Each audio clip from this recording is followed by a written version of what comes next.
The Korean phrase cut through the restaurant's tension like a blade through silk, and Maya Santos knew that the next 30 seconds would either save her from eviction or confirm that genius meant nothing without the right last name. 16 hours earlier, Oriole occupied the penthouse level of Chicago's Pritchard Tower, where the city sprawled below like a constellation of ambition, and the Lake Michigan shoreline curved away into darkness. The dining room was an exercise in controlled opulence. Blonde wood panels from reclaimed Danish oak, hand-thrown ceramic plates from a Norwegian artist who accepted only 12 commissions per year, and lighting designed to make every diner look like they'd just closed a billion-dollar deal.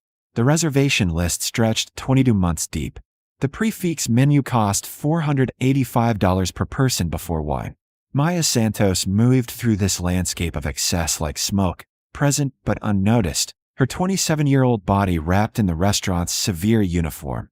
White shirt buttoned to the throat, black vest, black slacks with creases sharp enough to cut paper, and hair pulled into a bun so tight it made her scalp ache. The regulations said no loose hair, no visible jewelry, no personality. Just service. Just invisibility. She had been on her feet since 11 that morning. It was now 8:47 p.m. Her calves burned. Her lower back sent up flares of pain with each step.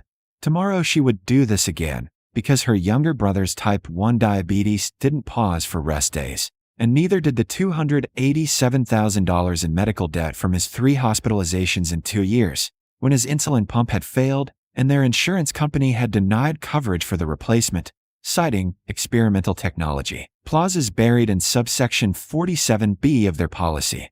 For years ago, Maya had been completing her master's in East Asian Studies at Northwestern University, specializing in Korean linguistics and culture. She had spent 2 years in Seoul on a fellowship, published papers on Hangul orthographic reform, and been fluent in Korean since age 23.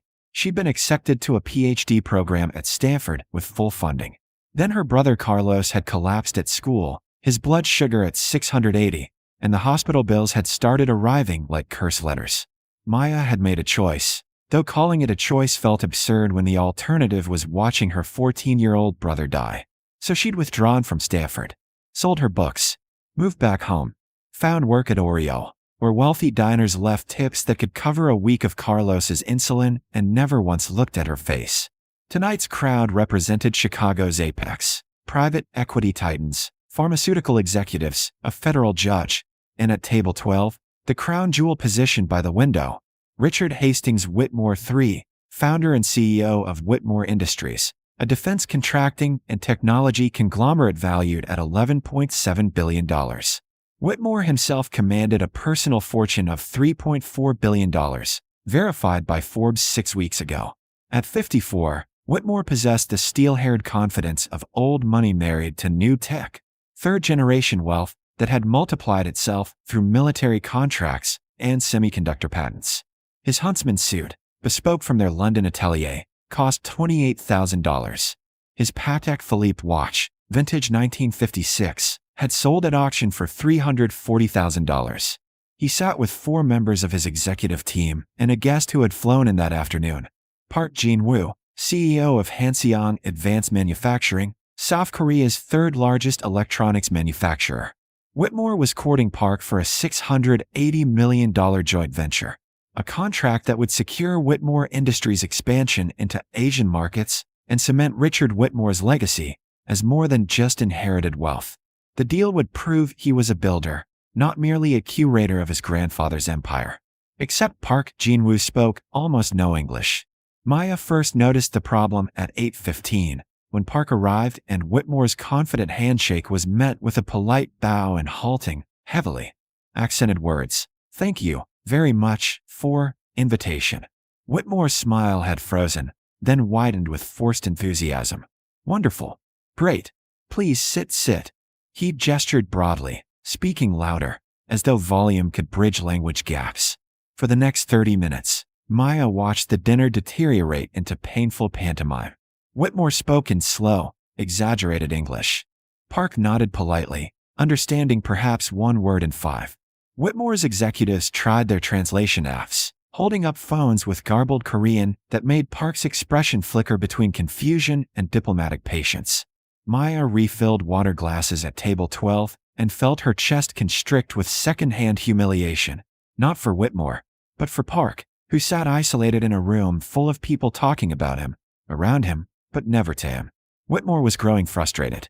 His voice carried an edge now, that particular sharpness wealthy men developed when the world refused to bend.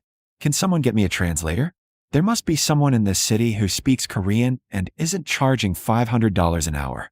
His COO murmured something about calling a service, but it was 8:47 p.m. Every professional translator would charge emergency rates, and even then, arrival time was uncertain. Park set down his fork. In careful, slow Korean, he said, "Igasin sigan nambiin gudgathamida. Neu tashi yagian and get chukitsamida." Silence. Whitmore stared at him, uncomprehending. Park's expression was neutral, but Maya recognized the resignation in his posture. He was preparing to leave. She should have walked away, should have returned to the kitchen, refilled her pitcher, remained invisible. But she watched Park's isolation and Whitmore's oblivious frustration, and something inside her, something that remembered being respected for her mind, not pitted for her circumstances, made her speak. "Sir." Her voice was quiet but clear. "Mr. Park just said he thinks this is a waste of time and suggests resuming tomorrow. If you'd like, I speak Korean fluently. I can translate for your dinner." 7 heads turned toward her simultaneously. Whitmore's eyes focused on her for the first time all evening, seeing not a waitress, but a puzzle that didn't make sense. "You." His tone carried naked skepticism. "You speak Korean?" "Yes, sir. I lived in Seoul for 2 years and completed graduate work in Korean linguistics at Northwestern. I'm fluent in both formal and informal registers." Whitmore's executive team exchanged glances. His COO smirked, but Whitmore himself leaned back, his expression shifting into something calculating and cold. "Well," he said slowly, loudly enough for nearby tables to hear, "let's test that claim, shall we? Because I don't have time for amateur hour at the most important dinner of my quarter." The restaurant's ambient noise seemed to dim, conversations at neighboring tables trailing off as diners sensed drama unfolding. The sommelier, Andre, stood frozen near the bar, his expression caught between professional horror and morbid fascination. Maya felt the weight of attention settle on her shoulders like a physical thing, heavy and suffocating. Richard Whitmore pulled out his phone with deliberate slowness, tapping at it with manicured fingers. His executive team watched with barely concealed amusement, the CEO's unexpected entertainment. Park Jin-woo sat very still, his expression neutral but his eyes alert, watching Maya with cautious interest. "Let's make this interesting," Whitmore said, his voice carrying that particular tone wealthy men used when they believed they were being generous while actually being cruel. "I'm going to use this translation app to say something in Korean. If Mr. Park understands you better than my phone, maybe we'll let you stick around. If not," he waved his hand dismissively, "back to water duty." One of his executives chuckled. Maya's hands clasped behind her back, fingernails pressing crescents into her palms. This wasn't about helping anymore. This was theater. Public humiliation dressed as opportunity. "I understand, sir," she said quietly. Whitmore tapped his phone, then read from it in atrocious, app-generated Korean. The pronunciation was mechanical, the tones flat, and he'd somehow managed to add extra syllables where none existed. Park's eyebrows rose slightly, the only indication he'd understood anything at all. Whitmore gestured to Maya with mock courtesy. "Your turn. Impress us." Maya turned to Park Jin-woo. When she spoke, her voice transformed. The exhaustion vanished, replaced by the precise, respectful tones of Korean business formal. "Oddipim.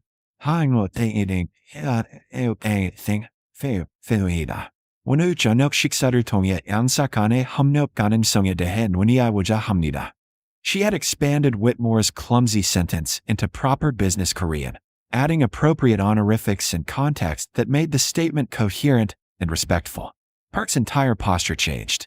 His shoulders relaxed, and he responded immediately in rapid Korean. 정확한 한국어를 구사하시는 분을 만나니 매우 반갑습니다. 번역은 의미를 제대로 전달하지 못해서 답답했습니다. Maya turned back to Whitmore. "Mr. Park says thank you, and he's very pleased to meet someone who speaks accurate Korean." He says the app translations haven't conveyed meaning properly, and he's been frustrated. The smirks had vanished from the executive team's faces. Andre the sommelier's mouth hummed slightly open. Whitmore stared at Maya as though she performed magic. She actually speaks it, his COO murmured. But Whitmore was not a man who enjoyed being surprised, especially not by service staff, and especially not in front of his team. His jaw tightened, and Maya recognized the look, wounded pride calcifying into something meaner. Beginner's luck, he said dismissively. Let's see if you can handle actual business conversation. He turned to Park and began speaking rapidly, launching into complex details about manufacturing specifications, defense contract compliance, and export regulations. Tell him we need facilities capable of producing components that meet IER and ER restrictions, with clean room environments rated ISO Class 5 or better, and full supply chain transparency for both dual-use technology audits and our internal quality control standards. He deliberately loaded the sentence with acronyms and technical jargon, designed to overwhelm anyone whose Korean extended only to tourist pleasantries. Maya didn't hesitate. She turned to Park and translated the entire technical paragraph into flawless Korean, including proper Korean equivalents for the regulatory acronyms and technical terminology. Pod deponym, pod demowa, tikashinan ITRME BR Tider Hizar, Tuanin Singsentu Ikomer, Iasabanthane, Ingam, Hangunga, Agendu, Tenet, Unsenedidu, Pumjer, Fake, Hirten, Anyanan, Fumkabman, Tuansitheu, Anna. Park leaned forward, nodding, then responded with his own series of technical questions about semiconductor specifications and regulatory compliance timelines. For the next 20 minutes, Maya stood between the two men, facilitating increasingly complex business dialogue with a precision that transformed the dinner from disaster into productive negotiation. She navigated technical jargon, financial terminology, and the subtle diplomatic language required in high-stakes international business. When Park made a self-deprecating joke about Korean work culture, she adjusted her register to something slightly warmer before translating to Whitmore. When discussing contract penalties, she shifted back to rigid business formal. The restaurant had gone completely silent. Diners at other tables had abandoned their meals, watching the scene unfold. The serving staff lined the walls, transfixed. Andre's expression had evolved from shock to something approaching awe. Whitmore's face had progressed through several shades of red. With each perfect translation, each technical term Maya rendered flawlessly, his expression darkened. He was a man whose identity rested on being the most competent person in any room. The self-made addition to old money. The CEO who'd quintupled his inheritance through intelligence and ruthlessness. The existence of a waitress who could outperform him in any domain violated his fundamental worldview. Finally, Park sat back with a satisfied expression and spoke to Maya in Korean. Didakyan ninfen, tumnap, dukeng, fithinyagang dayangya. Hangshi는 어디서 한국어를 배우셨습니까? 한국에서 오래 사셨나요? Maya translated. Mr. Park says this has been a very productive conversation thanks to skilled interpretation. He's asking where I learned Korean and if I lived in Korea for a long time. Before Maya could answer Park directly, Whitmore interjected sharply. That's not relevant to our business discussion. He pulled out his phone again, attempting to use the translation app to speak directly to Park, deliberately cutting Maya out. His meaning was unmistakable. I don't need you anymore. Whitmore's app-generated Korean was catastrophic. He tried to say, let's discuss contract terms, but what emerged from his phone was closer to we eat paper terms together, with grammar so mangled it bordered on nonsensical. He held the phone toward Park with aggressive confidence, as though volume and certainty could compensate for incomprehensibility. Park's expression flickered, professional courtesy struggling against genuine confusion. He looked to Maya with an expression of quiet helplessness, then back to Whitmore, trying to parse meaning from gibberish. Whitmore tried again, stabbing at his phone with increasing frustration, producing another garbled phrase that came out approximately as money contract building yes tomorrow. His executives had gone very still, recognizing the disaster unfolding but unable to stop it. Park Jin-woo set down his napkin with careful precision. When he spoke, it was in slow, deliberate English that carried the weight of a man making a conscious choice. Mr. Whitmore, I speak small English. Not good, but some. He paused, his eyes moving to Maya with unmistakable respect. This young woman, she speak my language perfect. She understand business terms. She make proper respect in translation. He stood, buttoning his suit jacket. In Korea, we have saying, "Hintana vrona." Empty cart makes most noise. He looked directly at Whitmore. You have translator this excellent, and you try to not use her. You show me how you treat people. How you treat people who work for you tells me how you treat partners when contract is signed, and I am no longer guest. The silence in Oriole was absolute. Whitmore's face had drained of color, his mind visibly processing what was happening. A $680 million deal evaporating because he'd tried to dismiss a waitress. Mr. Park, please, there's been a misunderstanding. Whitmore rose from his chair, his voice taking on a conciliatory tone that hadn't existed moments before. Park held up one hand. He turned to Maya and spoke in Korean. 당신은 부모님이 팬거였는데, 단 일을 하고 계신 게요? 당신의 사정은 모르지만, 재능이 낭비되는 것을 보면 알 수 있습니다. 이것이 제 명함입니다. 한성의 시카고 사무소에서 수석 통역사와 문화 담당자가 필요합니다. 언복 16month term, 에드로범이 포함됩니다. 생각해 보시기 바랍니다. He handed her a business card embossed with gold foil, then bowed politely and walked toward the exit with measured dignity. His departure left a vacuum in the room that slowly filled with whispered conversations and the stunned silence of witnessed catastrophe. Maya stood holding the business card, her hands trembling. She had understood every word. You are clearly highly educated. So why are you doing this work? I don't know your circumstances, but I can recognize wasted talent. This is my card. Hanseon's Chicago office needs a senior interpreter and cultural liaison. Salary $160,000, with health insurance. Please consider it. Whitmore remained standing, his executives studying their plates with desperate focus. When he finally looked at Maya, his expression had transformed into something desperate and calculating, a man attempting to salvage wreckage. Wait. His voice cracked slightly. What's your name? Maya Santos, sir. Where did you study? What degrees do you have? The questions came rapid fire, his mind already spinning damage control. I completed my master's in East Asian Studies at Northwestern University, with a specialization in Korean linguistics. I lived in Seoul for 2 years on a research fellowship. I was accepted to a PhD program at Stanford with full funding before I withdrew 4 years ago. You withdrew from Stanford. Whitmore's voice sharpened. Why would anyone walk away from that to work as a waitress? Maya met his eyes directly, and in her gaze was 4 years of accumulated exhaustion, humiliation, and desperate necessity. My 14-year-old brother has type 1 diabetes. His insulin pump failed, and our insurance company denied coverage, citing experimental technology clauses. His hospitalizations cost $287,000. I made a choice. The words fell like stones into water. Around them, the restaurant had gone silent again, but this time the quality was different, not entertained or curious, but deeply, painfully moved. Several diners had tears streaming down their faces. Even Whitmore's COO looked stricken. Whitmore stood very still.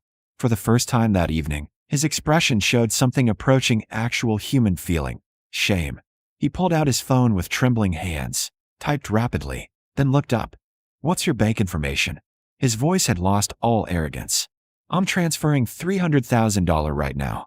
For your brother's treatment and the debt. Consider it payment for. He gestured helplessly at the table. For services rendered. And an apology for being unconscionably rude to someone who saved me from completely destroying an important relationship. Maya stared at him, her mind struggling to process the reversal. Sir, I can't accept. You can and you will. Whitmore's voice was firm now, almost commanding, but without cruelty. You just prevented me from losing a $680 million contract through my own arrogance. You demonstrated competence that far exceeds your current position. And he forced the words out. I was unforgivably disrespectful to you. His CFO cleared his throat. Richard, if you're hiring translators. Miss Santos. Whitmore cut him off, still looking at Maya. I'm also offering you a position at Whitmore Industries. Director of International Relations, East Asian Division. $185,000 base salary, full family health coverage including unlimited specialist care, stock options. You would lead our Korean partnership initiatives. He paused.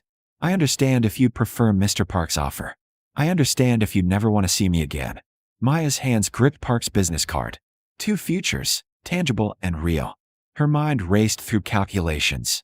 Carlos's insulin, the debt collectors, the 3-day eviction notice in her apartment, the academic career she'd abandoned. Andre appeared beside her and whispered, Maya, your shift is over. Go. We'll handle your section. She set her water pitcher down on the white tablecloth with hands that had finally stopped shaking.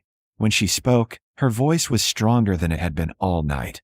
Mr. Whitmore, I'll accept your payment for my brother's treatment, because pride is a luxury I cannot afford and Carlos deserves to live. But I'm accepting Mr. Park's offer. Whitmore's expression flickered, resignation mixed with understanding. Mr. Park saw my competence and valued it immediately, without needing to witness your humiliation first, Maya continued. He treated me with respect when I was just a waitress to him, when I had no leverage. That matters. She looked directly at Whitmore. You're offering me a position because I embarrassed you and nearly cost you a deal. That's not the same as actually seeing my worth. Whitmore opened his mouth, then closed it. There was nothing to say. Around them, the restaurant erupted in spontaneous applause. Diners who had witnessed the entire drama, now celebrating its conclusion. One of Whitmore's executives started clapping, then another, until the entire table joined in. Whitmore himself stood and extended his hand. Maya shook it, and he held on for a moment. You're right, he said quietly. And I'm sorry. Truly. He paused. For what it's worth, you're going to be extraordinary wherever you end up. Maya Santos walked out of Oriole at 9:23 p.m., nearly 3 hours before her shift was supposed to end. She walked out with a business card in her pocket, a phone notification confirming a wire transfer that would save her brother's life, and something she hadn't felt in 4 years, the absolute certainty that her mind, her skills, her years of study, all of it had value, regardless of whose water glass she was filling. She called Carlos from the elevator. When he answered, she said simply, We're going to be okay. I'll explain everything when I get home. But Hermano, we're finally going to be okay.